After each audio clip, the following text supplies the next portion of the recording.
Hey guys, it's QuickyBaby and I'm bringing you a gameplay review of, this time, the Tier 9 British tank destroyer, the Tortoise. Now I do have a review of the Tortoise coming up soon, so keep in tune for that and you'll have a full quick tank review on this beast. But for now, I'm going to hopefully showcase you what the Tortoise is really brilliant for. And that simply is this ridiculous 120mm cannon on front of the Tortoise. It has, I think, the highest, or at least one of the highest, overall DPMs in the game.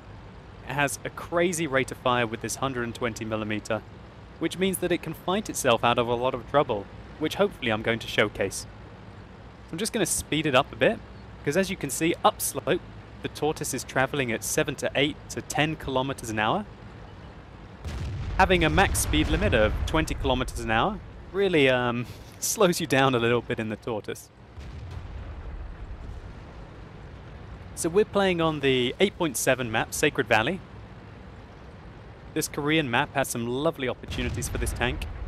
I always prefer to go north. Hopefully I'm going to showcase why.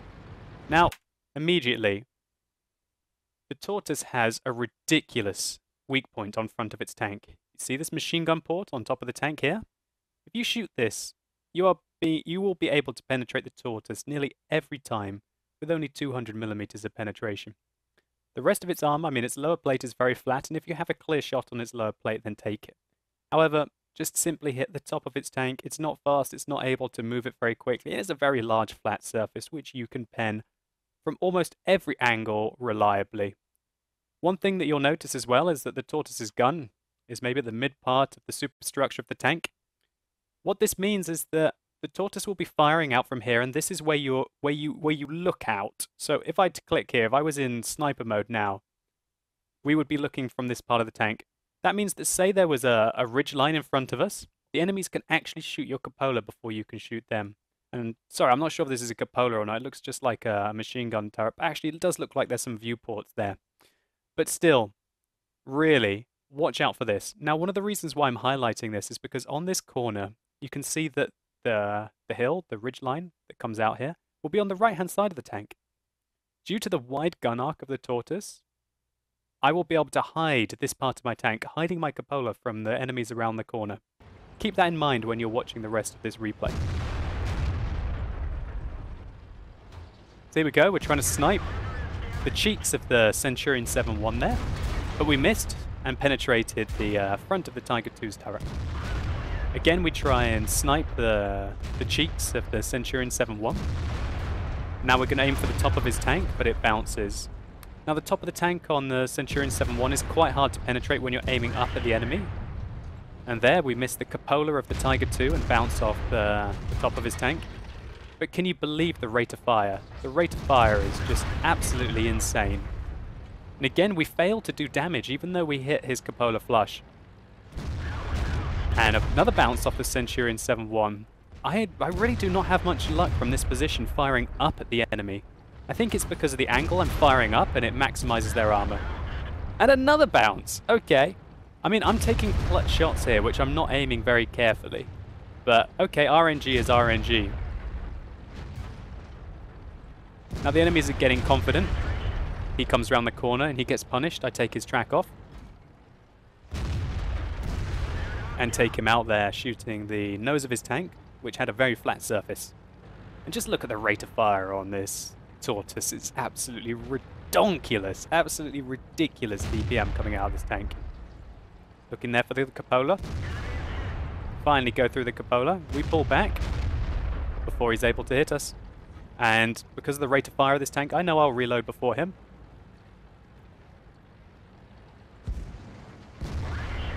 We tried to shoot just to the right of the gun there on the Tiger II, but unfortunately it goes a little bit further right.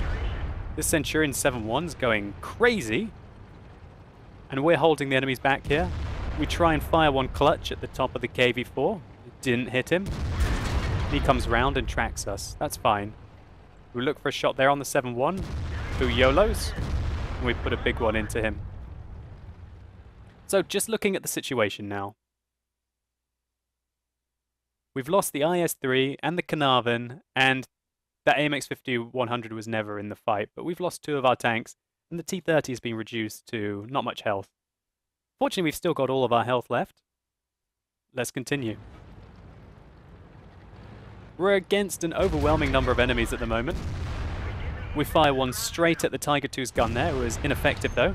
But look at this rate of fire. The rate of fire means we could easily decimate that Tiger II. And here's the rush. They're trying to kill the T-30. I tried to block some of the damage from the T-30 there.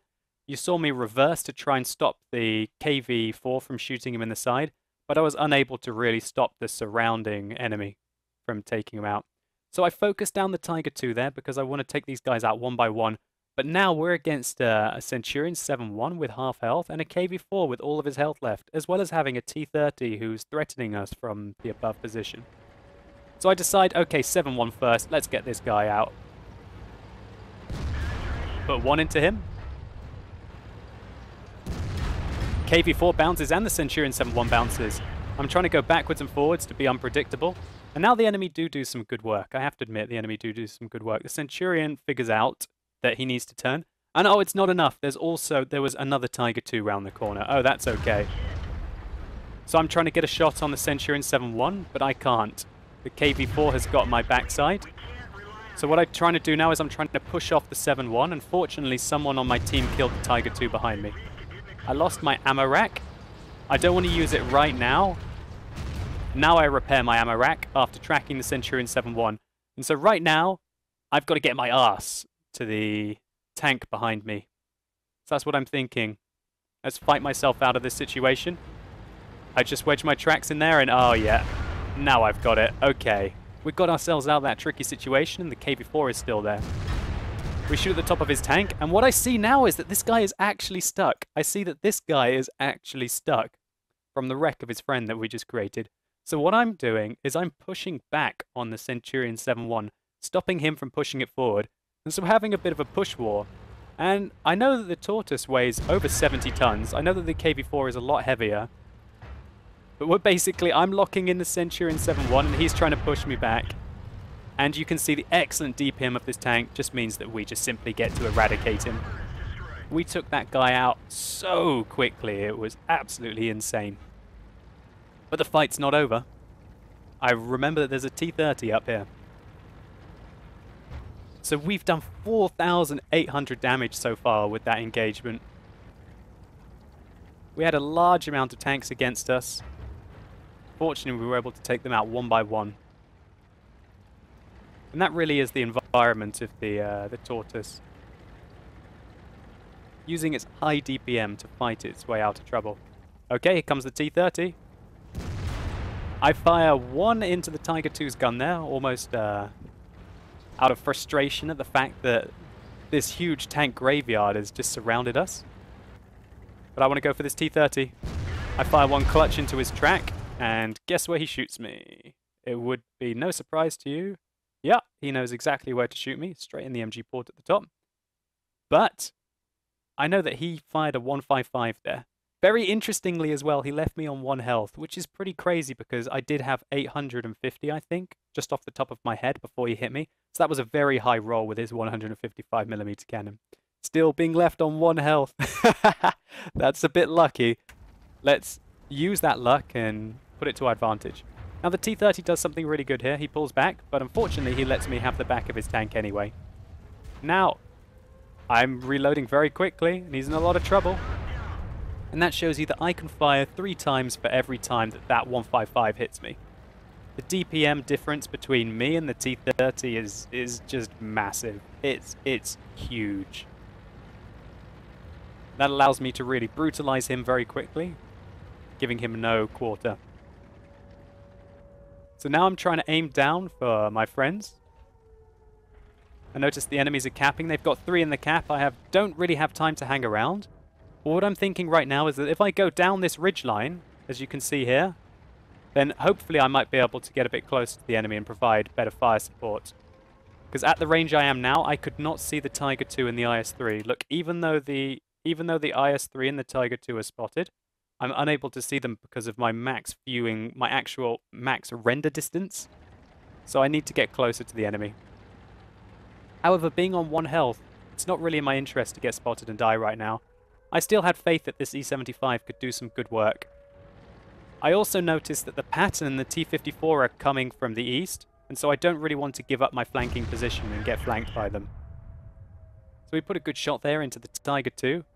We're reloaded and we put another one in.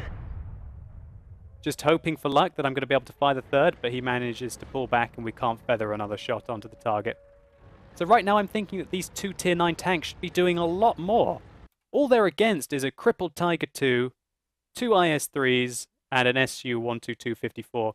Realistically, the E-75 can't really be penetrated by most of those tanks. I was really hoping that these two would be pushing in and clearing up, while I'm hopefully preventing these two Tier 9 medium tanks from flanking round. That's what I was thinking at the time, but I felt like I had a bit of a lack of confidence in my team, so I've decided that I've got to try and close the distance now to try and support them a little bit more from up close.